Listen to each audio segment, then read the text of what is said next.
नमस्कार दोस्तों, concept plus academy के ई लर्निंग प्रोग्राम में आपका स्वागत है। दोस्तों, इस वीडियो में हम बात करेंगे थर्मोडायनेमिक्स के सेकंड लॉ के बारे में। थर्मोडायनेमिक्स का फर्स्ट लॉ और जितने भी प्रोसेस या प्रक्रम हैं, समायतनिक प्रक्रम, समतापी प्रक्रम, समदाबी प्रक्रम और रुद्धोष्म प्रक्रम, उनके बारे में हमने अच्छे से बात कर ली है। अब हम बात कर रहे हैं सेकंड लॉ के बारे में। इस वीडियो में हम सेकंड लॉ को बिल्कुल क्लियरिटी के साथ समझेंगे, इसलिए आप ध्यान से देखें।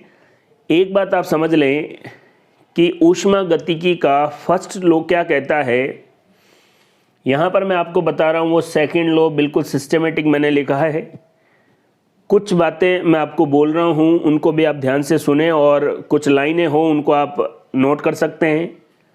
ऊष्मागतिकी का पहला नियम ऊर्जा संरक्षण के नियम पर आधारित है। ये लाइन मैंने आपको पिछले वीडियो में अच्छे से बताई और समझाई भी। ऊष्मागतिकी का जो पहला नियम है वो एनर्जी कंजर्वेशन पर आधारित है। उसने ये बोल के बहुत सारी कमियां अपने अंदर जनरेट कर दी। एक लाइन बोल दी कि ऊष्मा या ऊर्जा हमेशा संरक्षित रहेगी। अब उस पहले नियम में क्या क्या कमियां हैं, अगर आप उनको सोचें तो फिर उन कमियों को सॉल्व करने के लिए ही ऊष्मागतिकी के द्वितीयक नियम की ज़रूरत पड़ी।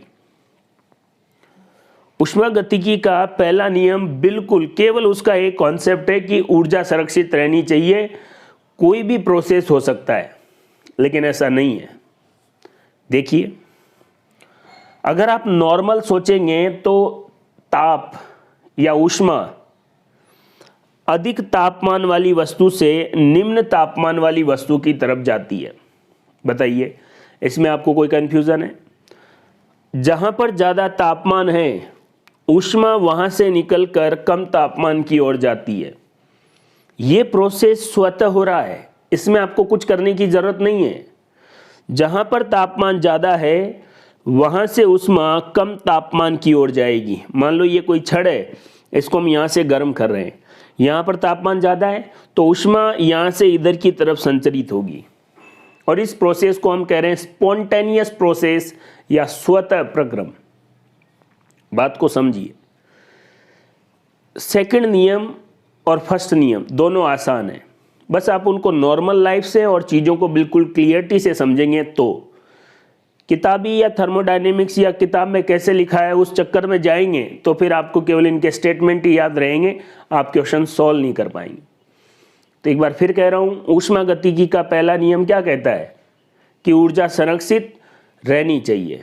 ऊर्जा न तो उत्पन्न की जा सकती न नष्ट की जा सकती, सिर्फ एक रूप से दूसरे रूप में बदली जा सकती है। इसके आगे उन्होंने कुछ नहीं बोला कि ऊष्मागतिकी का पहला नियम नॉर्मल, आप जानते हैं कि कोई भी जो वस्तु है या जहां पर भी तापमान ज़्यादा है, ऊष्मा वहां से कम तापमान की ओर जाएगी। लेकिन ऊष्मागतिकी के पहले नियम ने यह बात बिल्कुल नहीं बताई कि अधिक से कम की ओर जाएगी। वो तो ये कहता है कि ऊर्जा संरक्षण लागू होना चाहिए, वो कम से अधिक की ओर भी जा सकती है, और खासकर अपने आप। तो अपने आप समझ रहे हैं, स्पॉन्टेनियस या स्वतः प्रक्रम। तो ये पहली कमी ऊष्मागतिकी के पहले नियम की। अपने आप ऊष्मा कम तापमान से अधिक तापमान की ओर नहीं जा सकती, स्वतः नहीं जा सकती। उसको लगातार ऊर्जा देनी पड़ेगी या कुछ और करना पड़ेगा। अपने आप तो नहीं हो रहा है।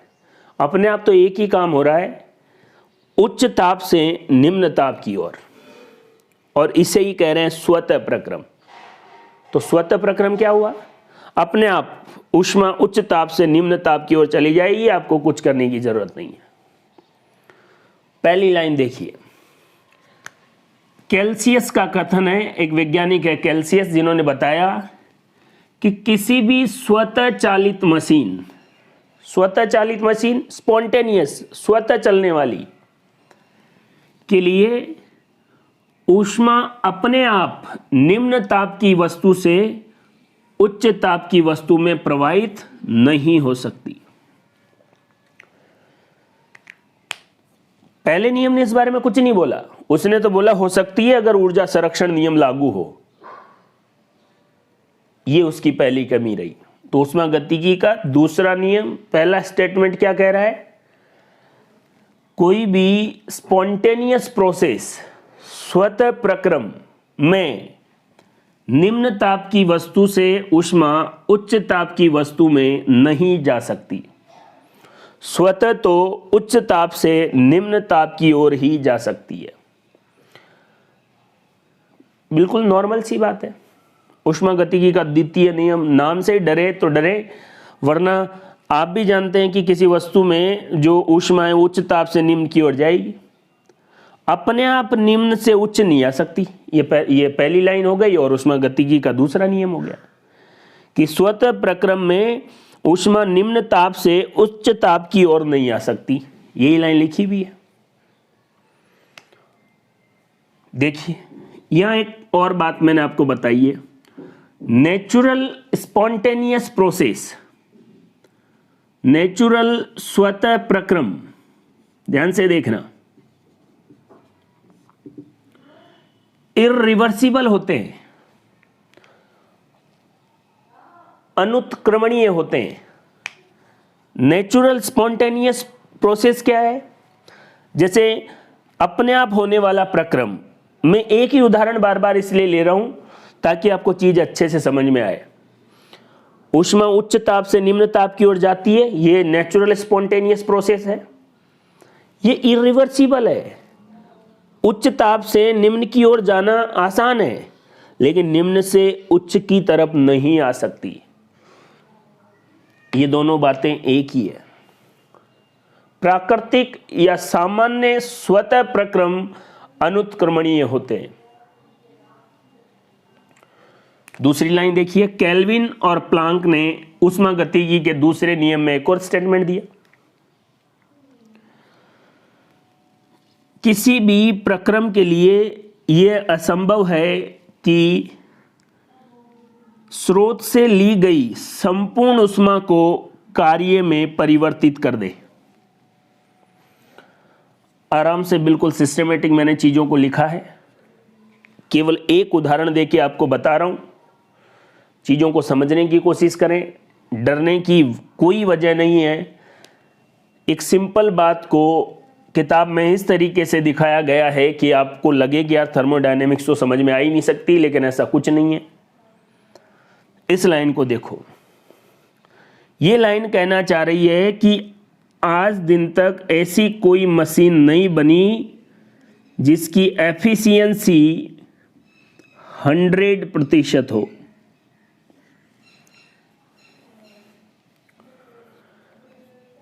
दुनिया में ऐसी कोई मशीन नहीं है जिसकी दक्षता 100% हो।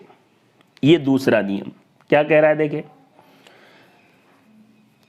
केल्विन और प्लांक ने यह बताया कि यह असंभव है कि संपूर्ण ऊष्मा जो आप दे रहे हैं वो पूरी की पूरी कार्य में बदल जाए।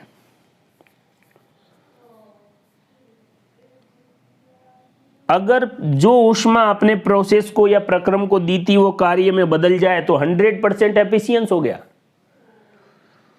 तो ऊष्मागतिकी का दूसरा नियम यह भी कहता है कि ऐसी कोई मशीन नहीं है दुनिया में जो 100% दक्ष हो, एफिशिएंट हो। यह भी बात आपको पता ही, तो आप किसी पे लेके देख लो, सब में कुछ न कुछ मिस्टेक तो है ही। पूरी की पूरी ऊष्मा कार्य में नहीं बदलेगी और कहीं न कहीं फालतू तरीके से वेस्ट होगी। केल्विन और प्लांक ने यह स्टेटमेंट दिया। इस बात को ऐसे भी लिख सकते हैं, देखो, पूरा जो किया गया कार्य है वो ऊष्मा में बदल सकता है, लेकिन संपूर्ण ऊष्मा कार्य में नहीं बदल सकती। ऐसा नहीं हो सकता, ऐसा नहीं हो सकता। क्रॉस, संपूर्ण कार्य ऊष्मा में बदल सकता है, लेकिन संपूर्ण ऊष्मा कार्य में नहीं बदल सकती। ये बात और ये बात एक है, ये वाली बात और ये वाली बात एक है। ये बिल्कुल आपको किताबी लैंग्वेज में लिखा हुआ है, ये सिंपल एक लाइन, ये किताबी लैंग्वेज में। इस दुनिया में कोई भी मशीन नहीं है जो 100% दक्ष है। संपूर्ण कार्य को ऊष्मा में बदला जा सकता है, लेकिन संपूर्ण ऊष्मा को कार्य में नहीं बदला जा सकता। इसका उदाहरण आप ऐसे भी ले सकते हैं कि मान लीजिए आप अपने हाथों को ऐसे मसल रहे, ऐसे रगड़ रहे हैं, आप काम कर रहे हैं और ये पूरा का पूरा काम आपकी हथेलियों को गर्म करेगा। पूरा का पूरा काम ऊष्मा में बदल गया। लेकिन ऐसा नहीं हो सकता कि आप नीचे से मोमबत्ती जलाएं और अपने हाथों को उस पर रखें, नीचे ऊष्मा मिल रही है ना, और उस ऊष्मा से आपके हाथ ऐसे हिलने लग जाए, कार्य होने लग जाए। ऐसा नहीं है। संपूर्ण कार्य ऊष्मा में बदल सकता है, लेकिन संपूर्ण ऊष्मा कार्य में नहीं बदल सकती। दुनिया में ऐसी कोई मशीन नहीं है जिसकी 100% दक्षता हो या संपूर्ण ऊष्मा को कार्य में बदलती हो।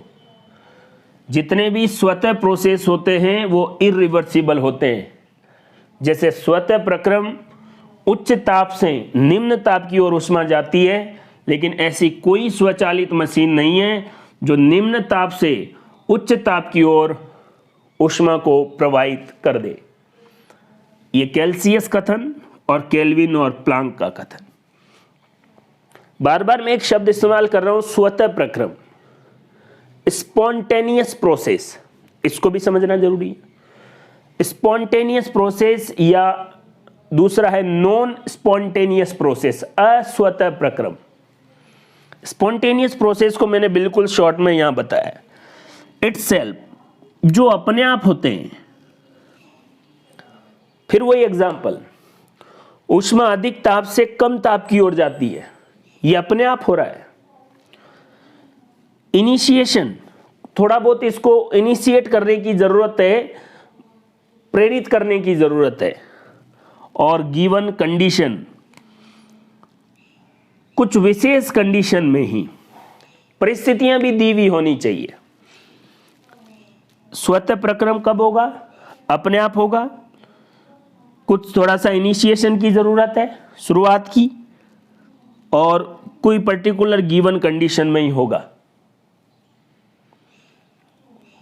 देख लीजिए, नॉन स्पॉन्टेनियस, अस्वतः प्रक्रम के लिए आपको लगातार ऊर्जा देनी पड़ेगी। ये अपने आप नहीं होगा। ऐसा नहीं कि इसको इनिशिएट कर दें और फिर अपने आप हो जाए। इसको लगातार ऊर्जा देनी पड़ेगी। Non spontaneous process. सुनो,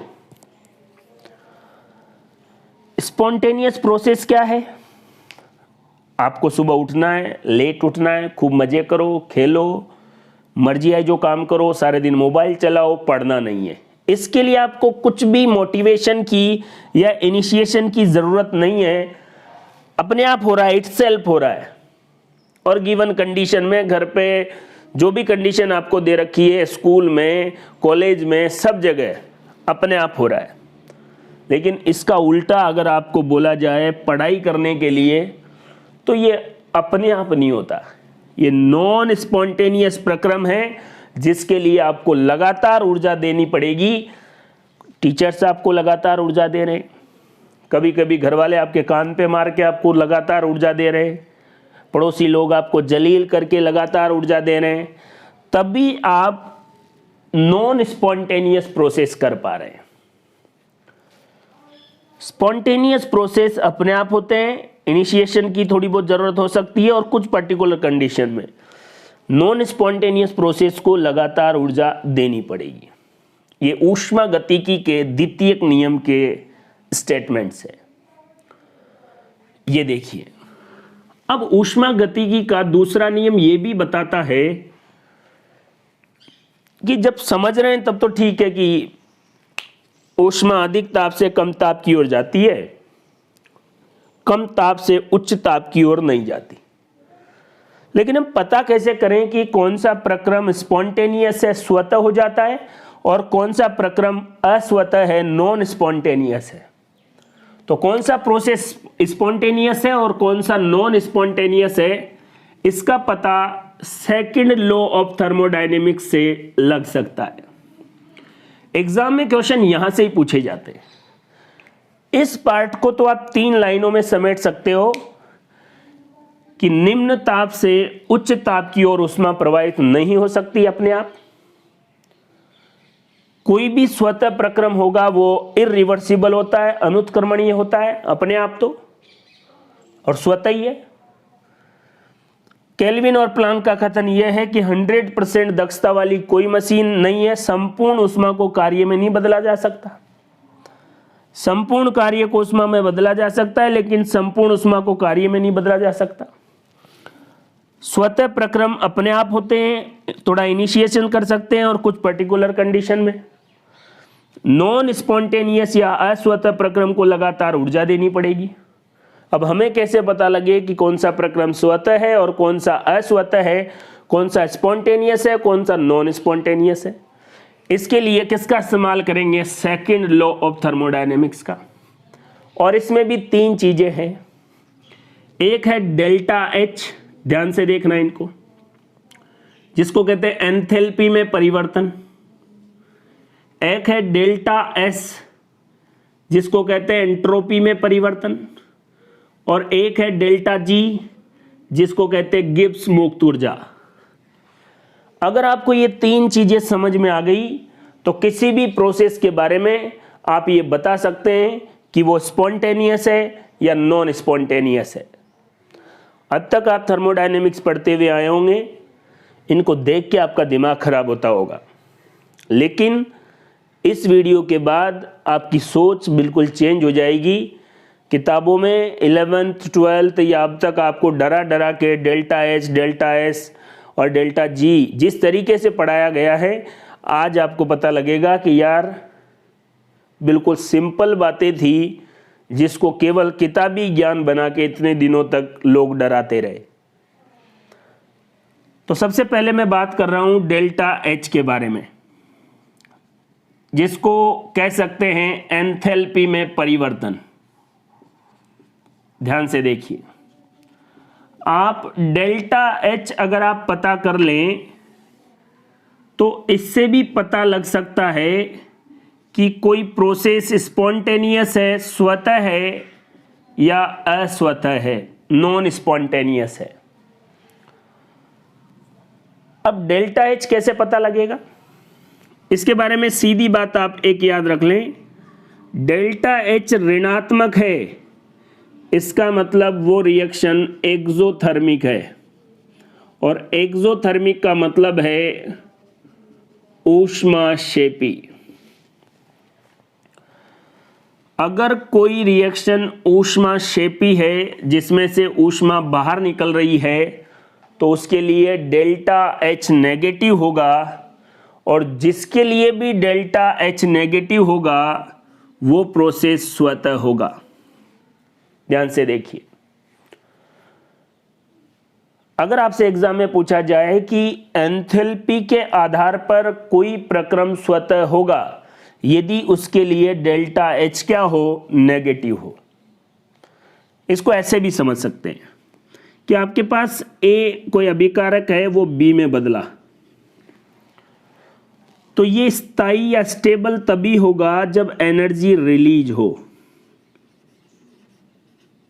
एनर्जी रिलीज, ऊर्जा बाहर निकालकर। कोई भी रिएक्टेंट एनर्जी रिलीज करके स्टेबल हो जाता है, और ये प्रोसेस स्पॉन्टेनियस होगा। अगर ऊर्जा बाहर निकाली जाए, या यूं कह सकते हैं ऊर्जा कम हो जाए, ये आप जानते हैं ना, अगर एनर्जी कम तो स्टेबिलिटी क्या होगी, ज़्यादा होगी, स्थायित्व क्या होगा, ज़्यादा होगा। तो हर कोई प्रोसेस यही चाहता है कि उसकी ऊर्जा कम हो जाए और स्थायित्व ज़्यादा हो जाए। ऊर्जा कम कब होगी? जब ऊर्जा रिलीज हो जाए, और ऊर्जा अगर रिलीज हो जाए तो उस प्रोसेस को क्या कहेंगे? ऊष्माक्षेपी एक्सोथर्मिक रिएक्शन। तो आप एक बात समझें, जितने भी स्पॉन्टेनियस प्रोसेस है, स्वतः प्रक्रम हैं, वो ऊर्जा रिलीज करते हैं, और ऊर्जा बाहर निकालना एक्सोथर्मिक रिएक्शन है, और एक्सोथर्मिक रिएक्शन के लिए डेल्टा एच का मान नेगेटिव होता है। जैसे हाइड्रोजन और ऑक्सीजन दोनों मिलकर जल बनाए, इसके लिए डेल्टा एच का मान नेगेटिव होता है, और डेल्टा एच का मान नेगेटिव मतलब एक्सोथर्मिक रिएक्शन, और एक्सोथर्मिक रिएक्शन मतलब क्या हो गया? स्वतः प्रोसेस या स्पॉन्टेनियस प्रोसेस। ऐसे अगर कार्बन के साथ ऑक्सीजन मिल जाए और कार्बन डाइऑक्साइड बन जाए तो इसका भी डेल्टा एच क्या होता है? नेगेटिव, और डेल्टा एच नेगेटिव का मतलब ऊष्माक्षेपी अभिक्रिया, और ऊष्माक्षेपी का मतलब है स्वतः प्रोसेस। याद रखेंगे, अगर किसी रिएक्शन या प्रोसेस या प्रक्रम के लिए डेल्टा एच या एंथैल्पी में परिवर्तन ऋणात्मक है तो वह प्रक्रम स्वतः होगा। डेल्टा एच नेगेटिव कब हुआ? ऊष्माक्षेपी एक्सोथर्मिक रिएक्शन है तब। और एक बात और याद रखें, हर कोई ये चाहता है कि ऊर्जा रिलीज हो जाए और वो स्टेबल हो जाए। तो ऊर्जा रिलीज होना स्पॉन्टेनियस प्रोसेस है। ये देखिए, एनर्जी रिलीज होगी, वो स्टेबल हो जाएगा, रिएक्शन एक्सोथर्मिक ऊष्माक्षेपी, और डेल्टा एच क्या होगा? नेगेटिव, और डेल्टा एच नेगेटिव तो प्रोसेस क्या हो गया? स्पॉन्टेनियस या स्वतः प्रक्रम। ये रही एक बात। अब एक बात और ध्यान से सुनो, अगर आपसे कोई ये पूछे कि केवल एंथैल्पी में परिवर्तन के आधार पर बताओ, तो जो डेल्टा एच नेगेटिव है वह स्वतः होगा। लेकिन बट कई बार ऐसा होता है कि कई सारी जो एंडोथर्मिक या ऊष्मा शोषी अभिक्रियाएं हैं वो भी स्पॉन्टेनियस हो जाती है, और एंडोथर्मिक रिएक्शन के लिए डेल्टा एच क्या होता है?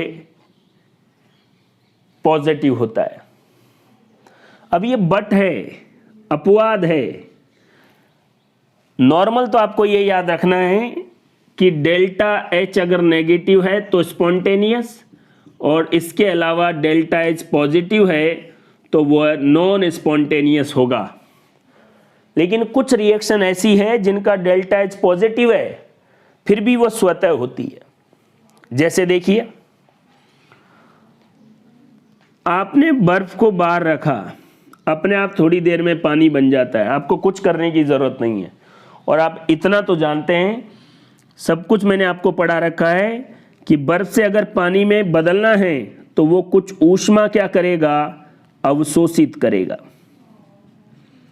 और ऊष्मा का अवशोषण होगा तो कौन सी रिएक्शन है? ऊष्मा शोषी एंडोथर्मिक रिएक्शन, और एंडोथर्मिक रिएक्शन के लिए डेल्टा एच क्या होगा? पॉजिटिव। इस रिएक्शन में, अवस्था परिवर्तन में, बर्फ से पानी या पानी से वाष्प, समुद्र का पानी अपने आप वाष्प बन जाता है।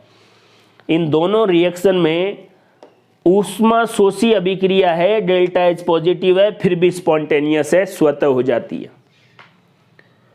और एक रिएक्शन तो और देखो, जिसका डेल्टा एच या एंथैल्पी में परिवर्तन जीरो है, एस्ट्रीफिकेशन, एस्ट्रीकरण।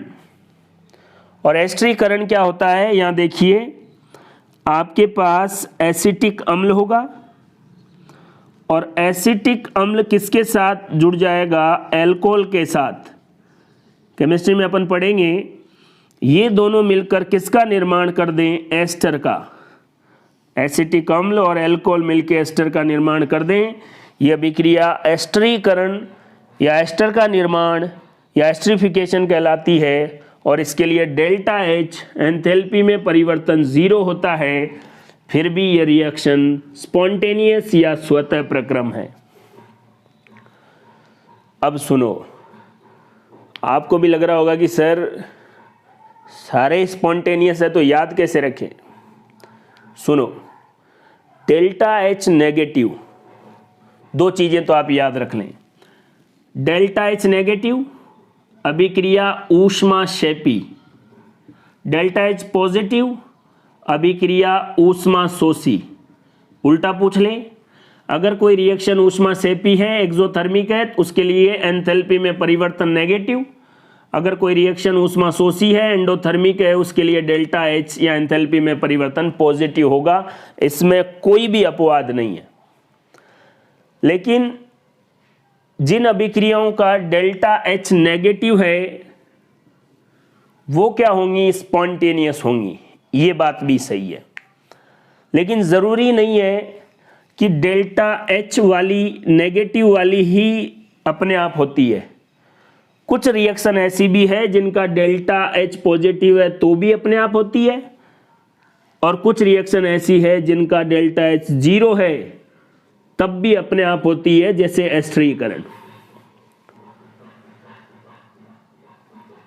इसका मतलब ये हुआ कि अकेले डेल्टा एच से तो पता नहीं किया जा सकता कि कोई प्रक्रम या प्रोसेस स्वतः हो रहा है या अस्वतः हो रहा है, और भी डाटा की ज़रूरत है। लेकिन अगर आपको एग्जाम में बोले कि on the basis of enthalpy, enthalpy में परिवर्तन के आधार पर ही बताओ, तो फिर आपको कहना पड़ेगा कि डेल्टा एच नेगेटिव वाला क्या होता है, स्वतः, और डेल्टा एच पॉजिटिव वाला क्या होता है, अस्वतः। और अपवाद याद रख लो कि कुछ प्रक्रम ऐसे भी हैं जिनका डेल्टा एच पॉजिटिव है फिर भी स्वतः हो रहा है, लेकिन जिनका डेल्टा एच नेगेटिव है वो तो स्वतः होगा ही होगा। समझ गए ना बात को। डेल्टा एच नेगेटिव का मतलब स्पॉन्टेनियस, कोई अपवाद नहीं। डेल्टा एच पॉजिटिव ज़्यादातर अस्वतः या नॉन स्पॉन्टेनियस, लेकिन कुछ रिएक्शन ऐसी है जिनका डेल्टा एच पॉजिटिव है फिर भी अपने आप हो जाती है। डेल्टा एच 0 ज़्यादातर रिएक्शन अस्वतः या नॉन स्पॉन्टेनियस होगी, लेकिन कुछ एक रिएक्शन है जिनका डेल्टा एच 0 है फिर भी वो क्या है, स्पॉन्टेनियस। ऊष्मागतिकी के द्वितीय नियम से जो बातें पता लगी, पहली बात, कोई भी स्वचालित मशीन निम्न ताप से ऊष्मा को उच्च ताप पर नहीं ले जा सकती। दूसरा, जितनी भी दी गई ऊष्मा है वो पूरी की पूरी कार्य में नहीं बदल सकती। ये कैल्सियस का कथन है, ये केल्विन और प्लांक का कथन है, जो ये बताता है कि कोई भी मशीन 100% दक्ष नहीं है।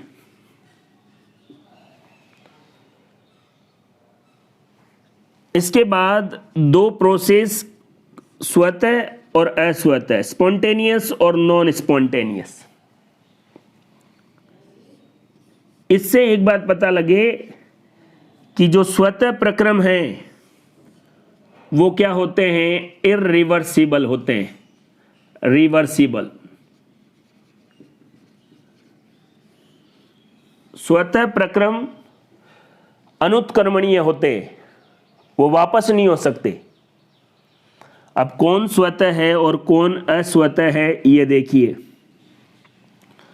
अगर किसी प्रक्रम के लिए डेल्टा एच नेगेटिव है, और डेल्टा एच नेगेटिव कब होगा, जब अभिक्रिया ऊष्माक्षेपी है, एक्सोथर्मिक है, तो आप मान लीजिए 100% वो प्रक्रम स्वतः या स्पॉन्टेनियस होगा।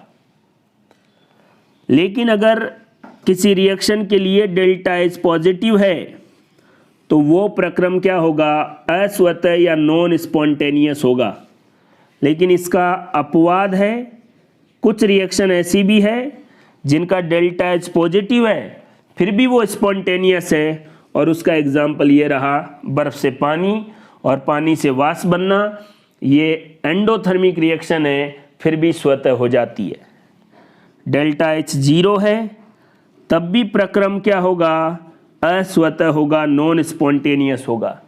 लेकिन इसका भी अपवाद है, कुछ रिएक्शन जैसे एस्ट्रिफिकेशन जिनमें डेल्टा एच 0 है फिर भी स्पॉन्टेनियस होता है। लेकिन अगर किसी रिएक्शन का डेल्टा एच नेगेटिव है तो फिर वो स्पॉन्टेनियस होगा ही होगा।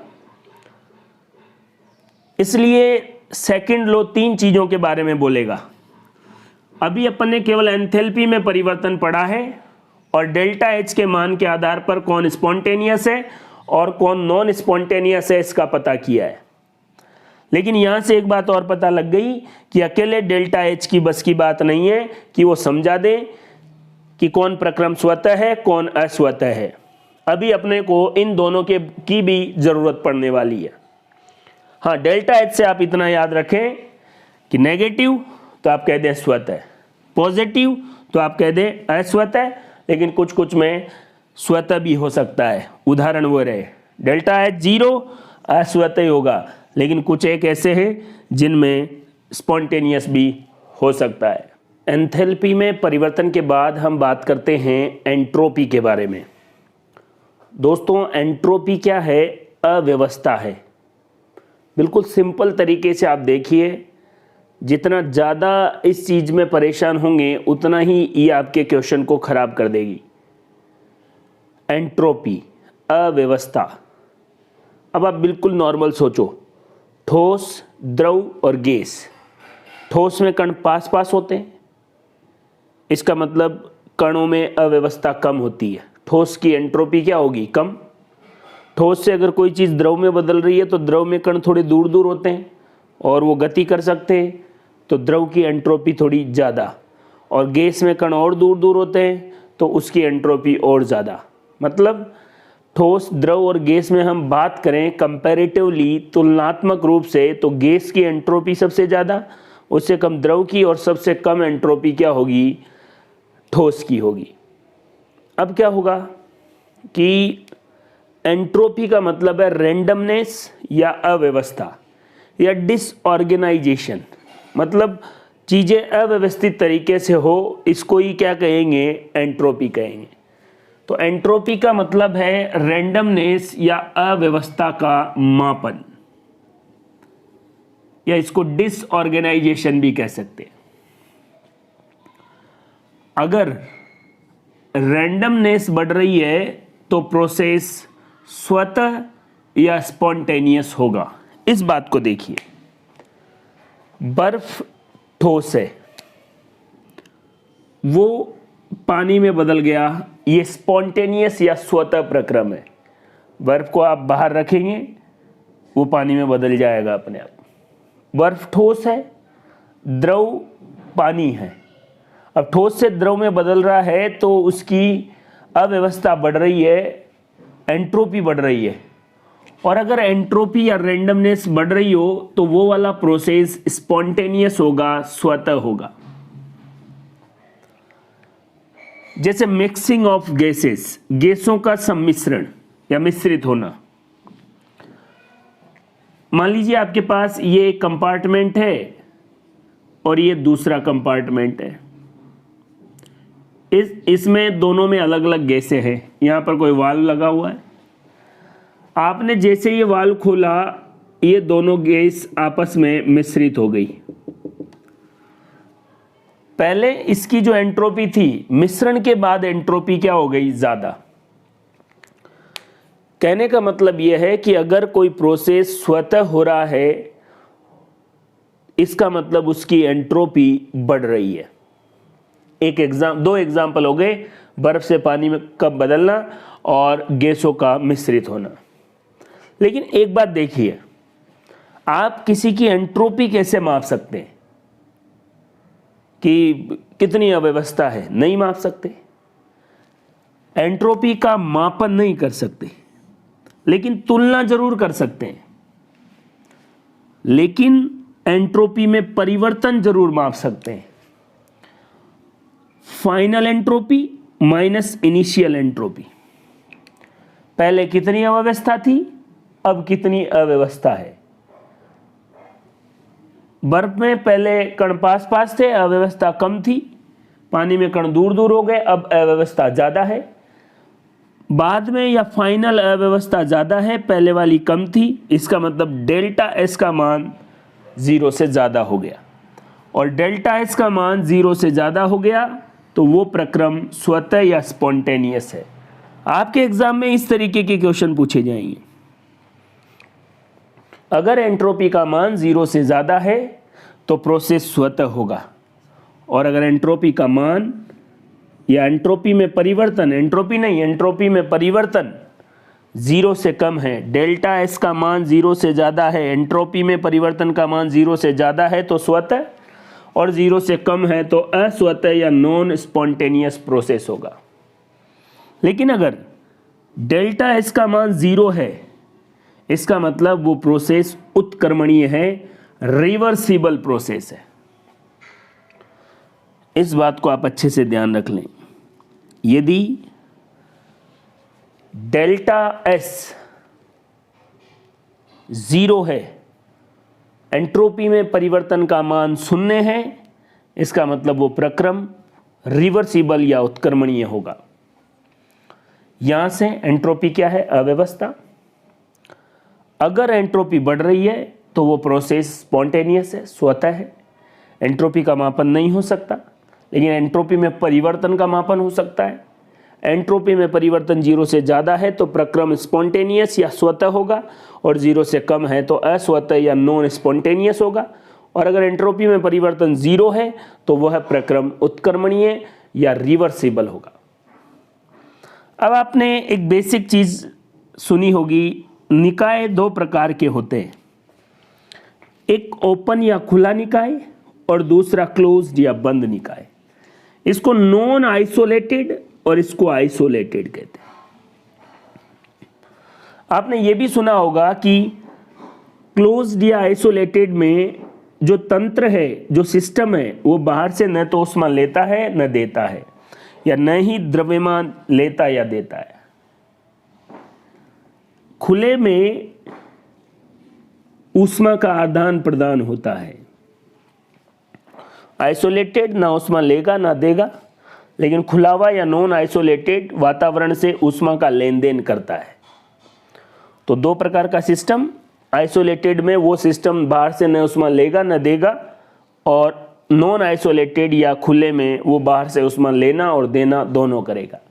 अब हम पहले आइसोलेटेड सिस्टम के बारे में बात कर सकते हैं। बंद निकाय, इसमें बाहर से ऊष्मा और द्रव्यमान का आदान प्रदान नहीं होता। एक बड़ी इंटरेस्टिंग चीज यह है कि एंट्रोपी में परिवर्तन का फॉर्मूला है डेल्टा Q/T। ये देख लीजिए। अब देखो, आइसोलेटेड प्रोसेस में क्या होता है, डेल्टा Q का मान 0 होता है। क्यों? क्योंकि आइसोलेटेड प्रोसेस बाहर से न ऊष्मा लेता है न देता है। तो डेल्टा Q का मान 0 हो गया तो इसका मान भी क्या हो गया? 0 हो गया। इस फॉर्मूले के हिसाब से देखा जाए तो आइसोलेटेड सिस्टम में डेल्टा S या एंट्रोपी में परिवर्तन का मान 0 होगा। लेकिन याद रखें, आइसोलेटेड प्रोसेस स्वतः हो रहा है तो डेल्टा S का मान 0 से ज़्यादा होगा, क्योंकि जो स्पॉन्टेनियस है उनका मान, उनकी एंट्रोपी में परिवर्तन का मान 0 से ज़्यादा होगा। अगर कोई प्रोसेस आइसोलेटेड है और स्पॉन्टेनियस है तो डेल्टा S 0 से ज़्यादा होगा। आइसोलेटेड प्रोसेस में इस फॉर्मूले का कोई यूज़ नहीं है। ये फॉर्मूला आइसोलेटेड प्रोसेस के लिए नहीं है। कहने का मतलब यह है कि आइसोलेटेड प्रोसेस में डेल्टा S का मान रेंडमनेस या अव्यवस्था के आधार पर निकालो, इस फॉर्मूले के आधार पर नहीं। अगर खुला निकाय या नॉन आइसोलेटेड प्रोसेस है तो देखो, इसमें निकाय सिस्टम या वातावरण से ऊष्मा का आदान प्रदान करता है या होता है। सिस्टम है, निकाय है, और आसपास की सराउंडिंग है। निकाय और सराउंडिंग दोनों को मिला के यूनिवर्स कहा जाता है। इसकी एंट्रोपी में परिवर्तन डेल्टा एस सिस्टम, इसकी एंट्रोपी में परिवर्तन डेल्टा एस सराउंडिंग, और कुल एंट्रोपी में परिवर्तन डेल्टा यूनिवर्स या डेल्टा एस टोटल। इसमें तो क्या होता था कि अगर स्पॉन्टेनियस है तो 0 से ज्यादा होगा डेल्टा एस। इसमें सबका अलग अलग आपको देखना पड़ेगा। और नॉन आइसोलेटेड में आपको यह ध्यान रखना पड़ेगा कि सिस्टम का मान 0 से ज्यादा है, इससे काम नहीं चलेगा। टोटल एंट्रोपी में परिवर्तन या ब्रह्मांड या यूनिवर्स की एंट्रोपी में परिवर्तन 0 से ज्यादा हो तो प्रोसेस स्वतः या स्पॉन्टेनियस होगा। इसमें तो केवल निकाय का मान था कि निकाय का जो एंट्रोपी में परिवर्तन 0 से ज़्यादा हो तो स्पॉन्टेनियस होगा। लेकिन नॉन आइसोलेटेड में निकाय के साथ साथ सराउंडिंग या बाह्य वातावरण का भी ध्यान में रखना है, और दोनों को मिला के टोटल जो एंट्रोपी में परिवर्तन है उसका मान अगर 0 से ज़्यादा होता है तो वो नॉन आइसोलेटेड प्रोसेस स्पॉन्टेनियस होगा या अपने आप होगा। तो दोस्तों, बिल्कुल तरीके से हमने चीज़ों को पढ़ा है। एंट्रोपी क्या है, एंट्रोपी में परिवर्तन क्या है, अगर एंट्रोपी में परिवर्तन 0 से ज़्यादा है तो स्वतः, 0 से कम है तो अस्वतः, 0 ही है तो उत्क्रमणीय। आइसोलेटेड जिसमें सिस्टम नवोष्मा का आदान प्रदान करता है, यहाँ पर इस फॉर्मूले से नहीं, यहाँ से निकालेंगे तो डेल्टा एस का मान 0 हो जाएगा, जो गड़बड़ है। आइसोलेटेड प्रोसेस में ये फॉर्मूला काम का नहीं है। नॉन आइसोलेटेड प्रोसेस में सिस्टम की एंट्रोपी में परिवर्तन, सराउंडिंग की एंट्रोपी में परिवर्तन, कुल एंट्रोपी में परिवर्तन, कुल एंट्रोपी में परिवर्तन ध्यान में रखना है। अगर वो 0 से ज़्यादा है तो ही नॉन आइसोलेटेड प्रोसेस स्पॉन्टेनियस या स्वतः होगा। आइसोथर्मल और नॉन आइसोथर्मल प्रोसेस के बाद हम बात करते हैं रिवर्सिबल और इरिवर्सिबल प्रोसेस के बारे में। इनकी एंट्रोपी क्या होती है? रिवर्सिबल प्रोसेस का मतलब है जिसके लिए टोटल एंट्रोपी में परिवर्तन 0 होता है। ये देख लीजिए, रिवर्सिबल प्रोसेस के लिए टोटल एंट्रोपी में परिवर्तन 0 होगा। अब दो आइसोथर्मल प्रोसेस या समतापी प्रक्रम हो, एडियाबेटिक या रुद्धोष्म प्रक्रम हो, दोनों से सवाल कैसे आएंगे उसको भी देखिए। आपके पास ये सिस्टम है और ये वातावरण है, दोनों का तापमान समान है क्योंकि प्रोसेस कौन सा है? समतापी। अब जब दोनों का तापमान समान है तो मान लो यहां से कोई ऊष्मा तंत्र से या सिस्टम से निकलकर वातावरण में चली गई तो उतनी ही ऊष्मा वापस सिस्टम में आ जाएगी और कोई फर्क नहीं पड़ने वाला। अब यहां से गई वो पॉजिटिव, यहां आई वो नेगेटिव, नेगेटिव जितनी हुई उतनी पॉजिटिव हुई है, इसलिए टोटल एंट्रोपी में परिवर्तन क्या हो गया? 0। और टोटल एंट्रोपी में परिवर्तन क्या होता है? उत्क्रमणीय। अभिक्रिया के लिए टोटल एंट्रोपी में परिवर्तन 0 होगा। समतापी प्रक्रम में क्या होता है कि सिस्टम की एंट्रोपी में कुछ परिवर्तन हुआ, वातावरण की एंट्रोपी में कुछ परिवर्तन हुआ और कुल एंट्रोपी में परिवर्तन 0 हुआ। लेकिन रुद्धोष्म प्रक्रम में बाहर से न तो ऊष्मा लेते हैं न देते हैं, इसलिए डेल्टा क्यू 0। इसलिए सिस्टम की एंट्रोपी भी पहले जैसी है, सिस्टम की एंट्रोपी में परिवर्तन भी 0, सराउंडिंग या वातावरण की एंट्रोपी में परिवर्तन भी 0 और कुल या यूनिवर्स की एंट्रोपी में परिवर्तन भी 0। समतापी और रुद्धोष्म प्रक्रम के रिवर्सिबल प्रोसेस की एंट्रोपी के बारे में बात समझ में आ गई होगी।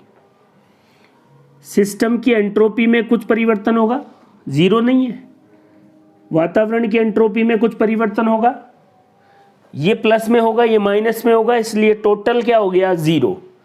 लेकिन रुद्धोष्म प्रक्रम में सिस्टम की एंट्रोपी में परिवर्तन भी 0, सराउंडिंग की एंट्रोपी में परिवर्तन भी 0 और यूनिवर्स या टोटल एंट्रोपी में परिवर्तन भी 0। और टोटल एंट्रोपी में परिवर्तन अगर 0 हो तो उसको कौन सा प्रोसेस बोला जाएगा? रिवर्सिबल या उत्क्रमणीय प्रोसेस। अनुत्क्रमणीय इररिवर्सिबल प्रोसेस। ये सिस्टम है, मान लीजिए इसका तापमान ज़्यादा है और ये सराउंडिंग है, इसका तापमान कम है, तो अधिक ताप से कुछ ऊष्मा सराउंडिंग में आ गई। जब इसने दे दी तो देने को माइनस में, इसने ले ली तो इसकी एंट्रोपी प्लस में, और टोटल जो एंट्रोपी होगी उसका फॉर्मूला ऐसे आएगा और वो 0 से ज़्यादा होगी, क्योंकि ये अनुत्क्रमणीय प्रोसेस है। लेकिन स्पॉन्टेनियस प्रोसेस कब होगा? जब टोटल एंट्रोपी में परिवर्तन 0 से ज़्यादा हो। ये इरिवर्सिबल प्रोसेस के लिए और ये रिवर्सिबल प्रोसेस के लिए।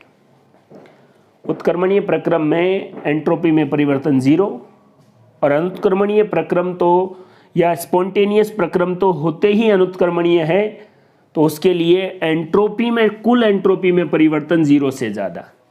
आप ये याद रख लें, जितने भी स्पॉन्टेनियस प्रक्रम हैं वो इरिवर्सिबल होते हैं, और इरिवर्सिबल है, स्पॉन्टेनियस है, तो कुल एंट्रोपी में परिवर्तन 0 से क्या होगा? ज़्यादा ही होगा। वही यहाँ पर है, ये आप देख लीजिए। स्वतः प्रक्रम के लिए, स्पॉन्टेनियस प्रक्रम के लिए कुल एंट्रोपी में परिवर्तन 0 भी हो सकता है और 0 से ज़्यादा भी हो सकता है। 0 किस में होगा? उत्क्रमणीय प्रक्रम में, और 0 से ज़्यादा किस में होगा? अनुत्क्रमणीय प्रक्रम में। अब हमने 2 बातें कर ली है, एंथैल्पी में परिवर्तन, एंट्रोपी में परिवर्तन। कौन सा प्रोसेस अपने आप होगा, स्वतः होगा, स्पॉन्टेनियस होगा, उसका पता हम डेल्टा एच से लगा सकते हैं, डेल्टा एस से लगा सकते हैं, लेकिन इन दोनों से ही कंफ्यूजन ही है। इसलिए एक और चीज़ है जिसे हम कहेंगे गिब्स मुक्त ऊर्जा, डेल्टा जी, और ये 100% सही है, आपको बता देगा कि कौन सा प्रक्रम स्पॉन्टेनियस है, स्वतः है, और कौन सा नॉन स्पॉन्टेनियस है। डेल्टा एच से भी पता लगता था, याद करो। अगर डेल्टा एच का मान नेगेटिव है तो प्रक्रम स्वतः, डेल्टा एस का मान 0 से ज़्यादा है, प्रक्रम स्वतः। लेकिन इसके अपवाद भी थे। लेकिन अगर गिब्स मुक्त ऊर्जा डेल्टा जी का मान आपको पता है, वो स्पॉन्टेनियस बता रहा है, तो 100% प्रक्रम स्पॉन्टेनियस ही होगा या स्वतः ही होगा। कोई प्रक्रम स्वतः होता हो, इसका पता लगाने का आखिरी और बेहतरीन तरीका है गिब्स मुक्त ऊर्जा। गिब्स मुक्त ऊर्जा बराबर एंथैल्पी माइनस तापमान और एंट्रोपी। लेकिन आपको पता है हम इनको माप नहीं सकते, लेकिन इनका परिवर्तन माप सकते हैं। इसलिए डेल्टा जी बराबर delta H minus T delta S, Gibbs Helmholtz समीकरण। नियत ताप और नियत दाब पर ऐसा होगा। अगर डेल्टा जी का मान नेगेटिव है तो प्रोसेस स्वतः होगा, स्पॉन्टेनियस। पॉजिटिव है तो अस्वतः, नॉन स्पॉन्टेनियस। और डेल्टा जी या गिब्स मुक्त ऊर्जा का मान 0 है तो प्रोसेस क्या होगा? रिवर्सिबल होगा, उत्क्रमणीय होगा। गिब्स मुक्त ऊर्जा क्या होनी चाहिए? ऋणात्मक होनी चाहिए। ये देख लीजिए, 3 बातें आपको याद रखनी है। ऊष्मागतिकी के द्वितीय नियम में वास्तव में देखा जाए तो कंक्लूजन ये 3 बातें हैं बस। डेल्टा इज नेगेटिव है तब भी स्वतः होगा, स्पॉन्टेनियस होगा। स्वतः को ही अंग्रेजी में स्पॉन्टेनियस बोल रहे हैं, अगर आप बार बार स्पॉन्टेनियस शब्द से परेशान हो रहे हो। डेल्टा इस एंट्रोपी में परिवर्तन 0 से ज़्यादा होगा और डेल्टा जी का मान नेगेटिव में होगा, तब प्रोसेस स्पॉन्टेनियस या स्वतः होगा। गिब्स मुक्त ऊर्जा से कंफर्म पता लग जाएगा। इन दोनों के तो फिर भी अपवाद है।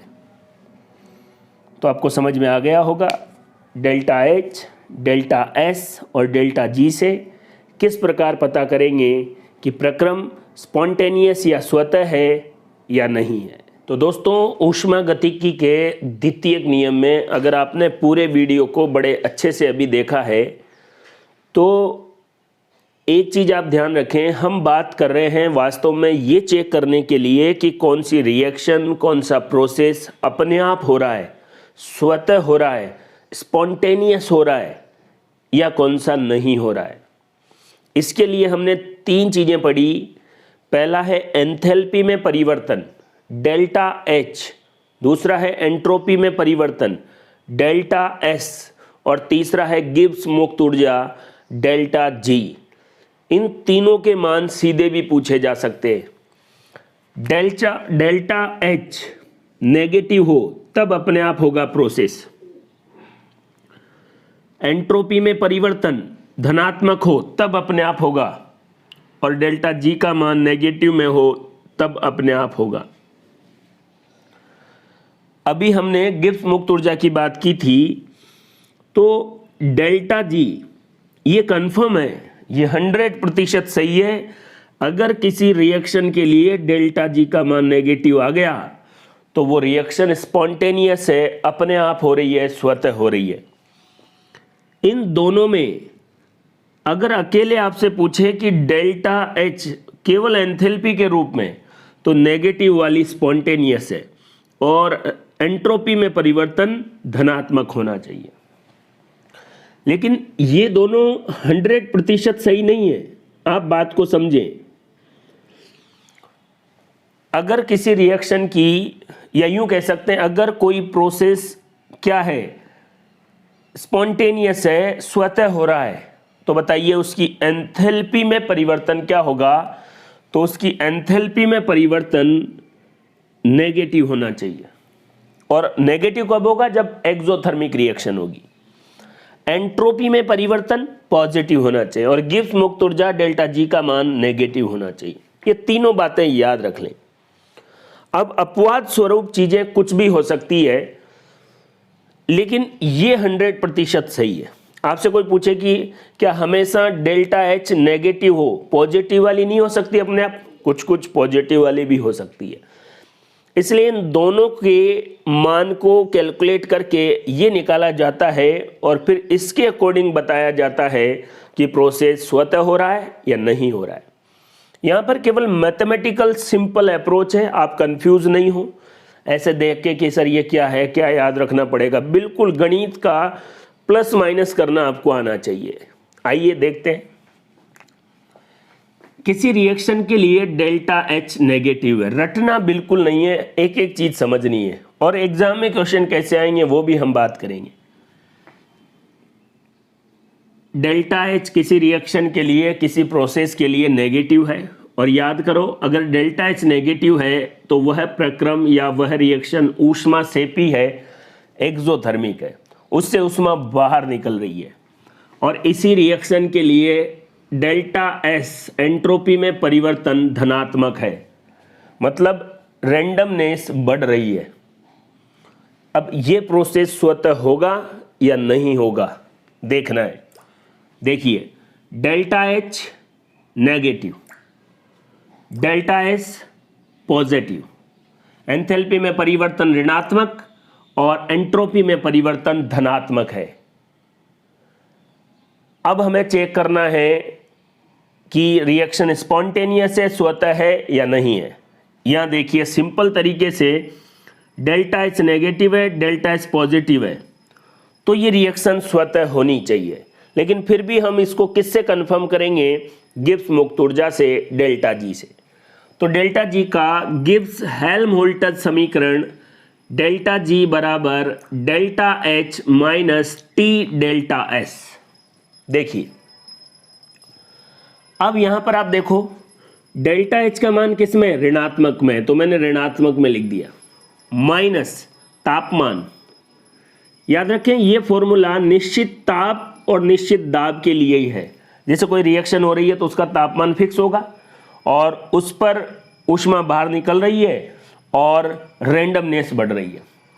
तो ताप और दाब निश्चित होना चाहिए। तो ताप निश्चित है और डेल्टा एस किस में, धनात्मक में। ये प्लस और ये माइनस, माइनस और प्लस क्या हो गया, माइनस। तो इसका मान भी माइनस में, इसका मान भी माइनस में, दोनों जुड़ेंगे लेकिन आंसर किस में आएगा, माइनस में। और डेल्टा जी अगर माइनस में है तो वो प्रोसेस स्पॉन्टेनियस होगा, स्वतः होगा। आप ऐसे चेक करें। एक और एग्जांपल देखो, या कंडीशन कह सकते हैं आप। मान लो किसी प्रोसेस या अभिक्रिया के लिए डेल्टा एच पॉजिटिव है, और डेल्टा एच पॉजिटिव का मतलब वो अभिक्रिया ऊष्मा शोषी है, एंडोथर्मिक रिएक्शन है।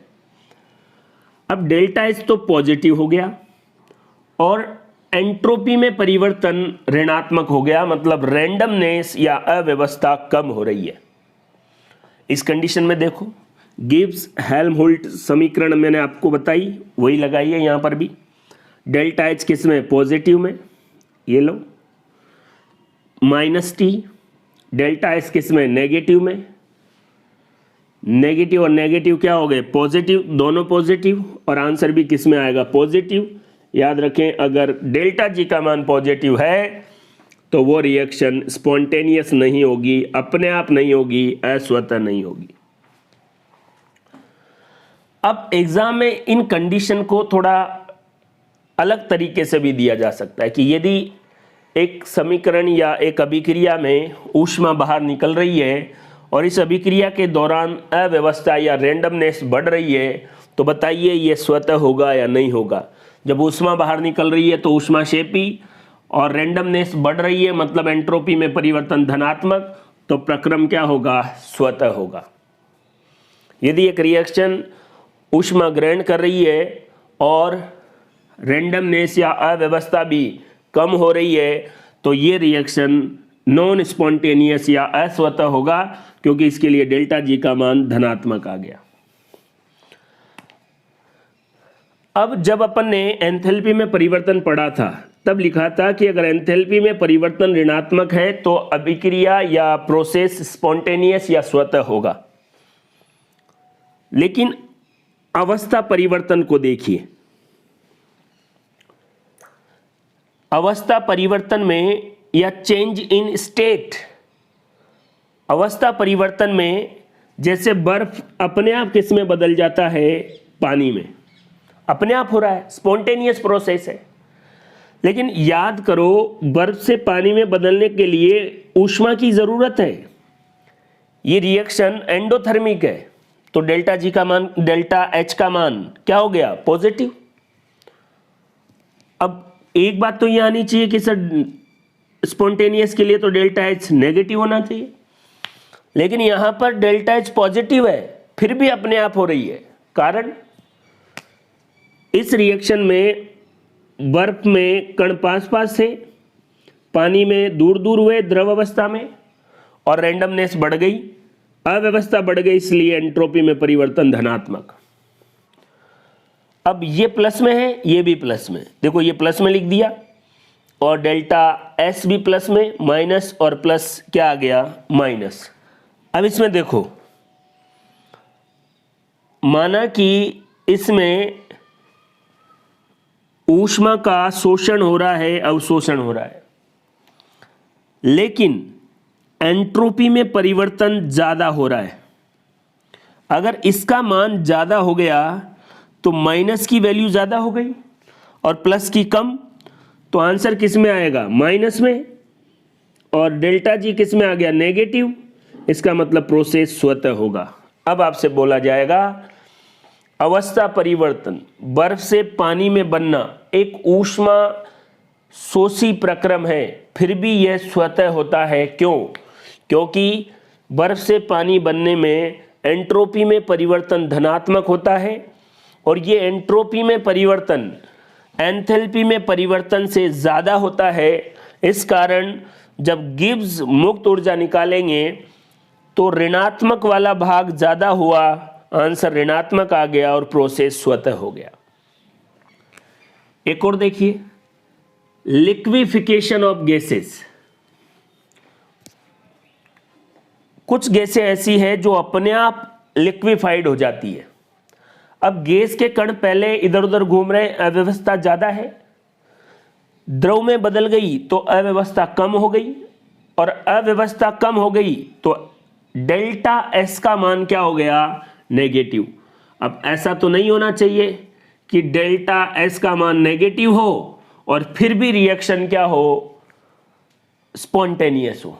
लेकिन ऐसा क्यों होता है ये देखिए, जब गैस से वापस लिक्विड में आए तो उसको ऊष्मा उत्सर्जित करनी पड़ेगी, और ये रिएक्शन क्या हो गई, डेल्टा एच क्या हो गया, नेगेटिव।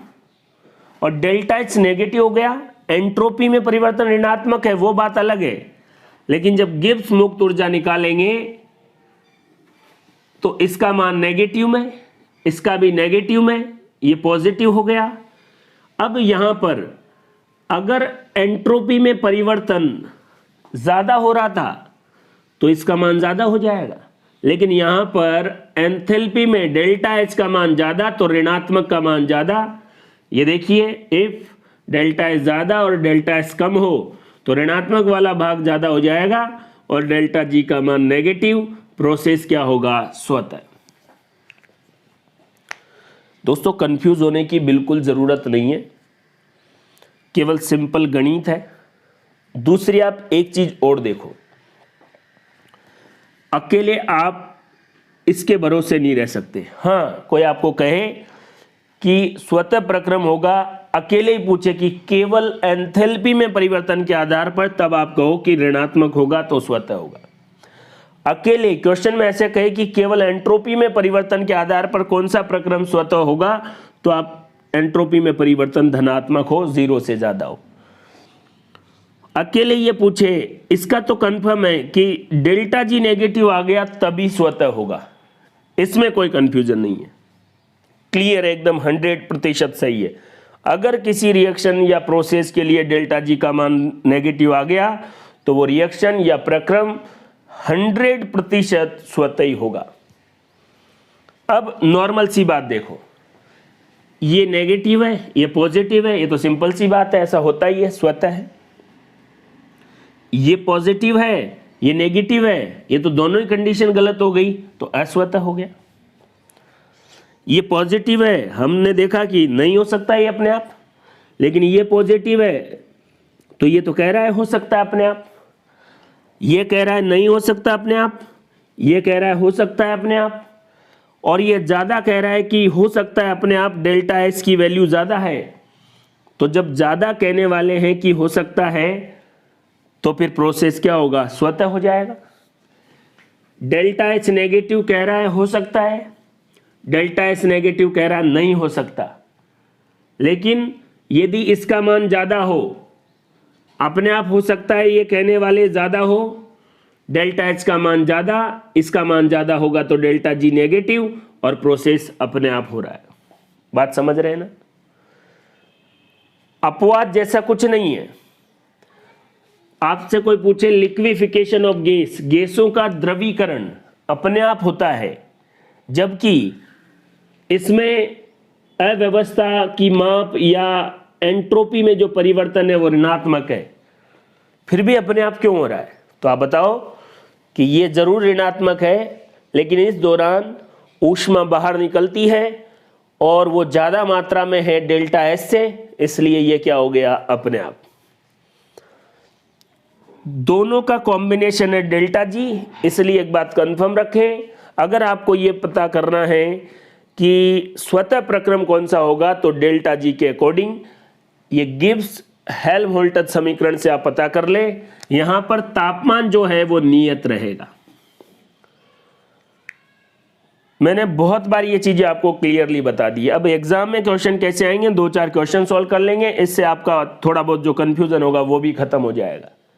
लेकिन मेरे हिसाब से कंफ्यूज जैसी कोई बात नहीं है। एग्जाम में यह सवाल आए कि केवल एंथैल्पी में परिवर्तन के आधार पर स्वतः प्रक्रम होते जब डेल्टा एच नेगेटिव, केवल एंट्रोपी में परिवर्तन के आधार पर स्वतः परिवर्तन होते हैं जब डेल्टा एच पॉजिटिव हो, और डेल्टा जी तो नेगेटिव ही होगा स्वतः में, इसका आपको ध्यान रखना है। ये दोनों कंडीशन से सवाल पूछे जा सकते हैं।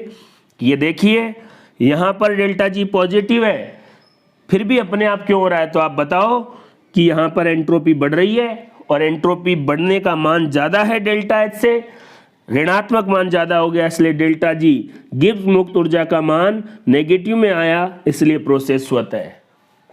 लिक्विफिकेशन ऑफ गैसेज एंट्रोपी के हिसाब से अपने आप नहीं होने चाहिए, लेकिन एंथैल्पी में परिवर्तन ज़्यादा है एंट्रोपी में परिवर्तन से, भले ही वो ऋणात्मक है फिर भी डेल्टा जी नेगेटिव आ गया और स्वतः प्रक्रम हो गया। स्वतः प्रक्रम किसे कहते हैं दोस्तों? जो अपने आप हो, थोड़ा इनिशिएशन करने के बाद हो जाए और निश्चित परिस्थितियों में हो। ये निश्चित परिस्थितियां क्या है? देखिए जैसे यहां पर मैंने आपको बताया कि ये कब निश्चित तापमान पर ही कोई प्रक्रम या कोई प्रोसेस या कोई रिएक्शन होती है। जैसे बर्फ जल में बदल जाएगा 0 डिग्री सेंटीग्रेड पर, तो ये एक निश्चित परिस्थिति हुई और ये प्रक्रिया अपने आप हो रही है, स्पॉन्टेनियस है। लेकिन यही अगर तापमान -1 डिग्री सेंटीग्रेड कर दें तो जल अपने आप किस में बदलने लग जाएगा? बर्फ में, और ये प्रक्रिया भी स्पॉन्टेनियस हो जाएगी। तो निश्चित परिस्थितियों पर भी स्वतः प्रक्रम डिपेंड करता है। अगर 0 डिग्री है तो बर्फ अपने आप जल में, और -1 डिग्री है तो जल अपने आप बर्फ में बदल जाता है। स्वतः प्रक्रम अपने आप होता है, थोड़ा इनिशिएशन करने के बाद, और निश्चित परिस्थितियों में होता है। अस्वतः में थोड़े इनिशिएशन से काम नहीं चलेगा, उसको लगातार ऊर्जा देनी पड़ेगी। ये तीनों कंडीशन मैं आपको बता चुका हूं। एक बड़ी महत्वपूर्ण बात आपके एग्जाम के लिए, एंथैल्पी में परिवर्तन, एंट्रोपी में परिवर्तन और गिब्स मुक्त ऊर्जा, ये तीनों अवस्था फलन है, स्टेट फंक्शन है। और जो भी अवस्था फलन होते हैं उनके मान प्रारंभ और अंतिम परिस्थिति पर निर्भर करते हैं।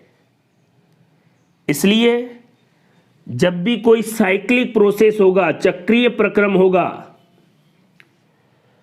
एक तो ये हो गया ना, तीनों स्टेट फंक्शन है, अवस्था फलन है, एंथैल्पी में परिवर्तन, एंट्रोपी में परिवर्तन और डेल्टा जी, तीनों अवस्था फलन है। और अवस्था फलन में मान प्रारंभिक और अंतिम परिस्थिति या स्थिति पर निर्भर करता है। कोई भी अगर अवस्था फलन है तो चक्रीय प्रक्रम में उसका मान 0 होता है। तो अगर कोई भी साइक्लिक प्रोसेस हो तो उसमें एंथैल्पी में परिवर्तन भी 0, एंट्रोपी में परिवर्तन भी 0 और गिब्स मुक्त ऊर्जा भी 0 होगी।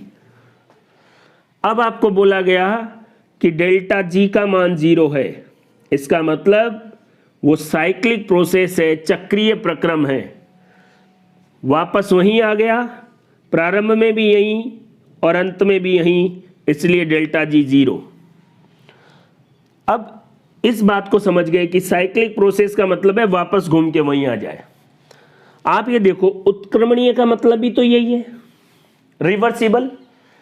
ए किस में बदला? बी में, और बी किस में बदल गया? ए में।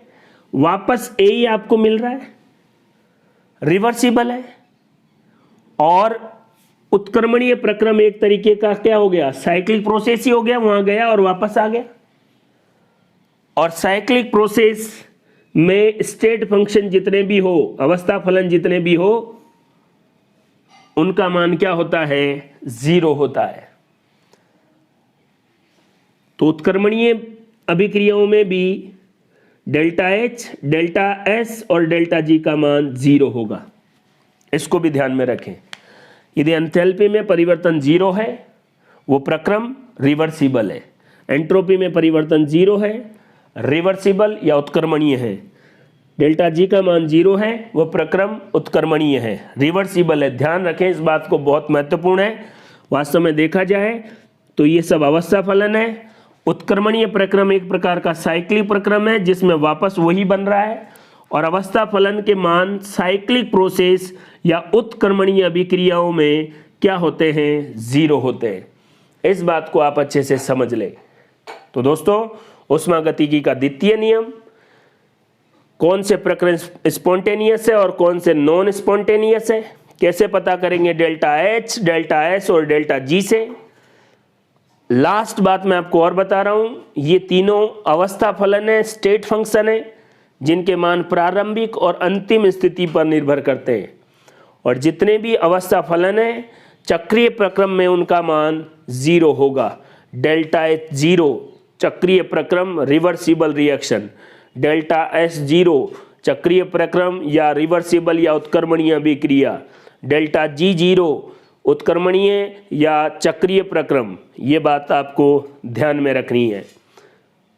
सेकंड लॉ ऑफ थर्मोडायनेमिक्स और उससे जुड़े हुए कॉन्सेप्ट इस वीडियो में मैंने आपको बता दिए हैं। एक एक चीज़ को बड़ी क्लियरिटी से समझो, बिल्कुल परेशान होने की ज़रूरत नहीं है। अगर आपको थोड़ा सा परेशानी आ रही है दोबारा वीडियो को देखो, जो चीज़ें सिस्टमेटिक आपको बताई जा रही है उसको समझने की कोशिश करो। इधर उधर से आपको कुछ पढ़ने की ज़रूरत नहीं है। कोई सी भी अगर आप बुक उठा के देखेंगे इन्हीं चीज़ों को अलग अलग तरीके से आपको बताएंगे और आप परेशान होंगे।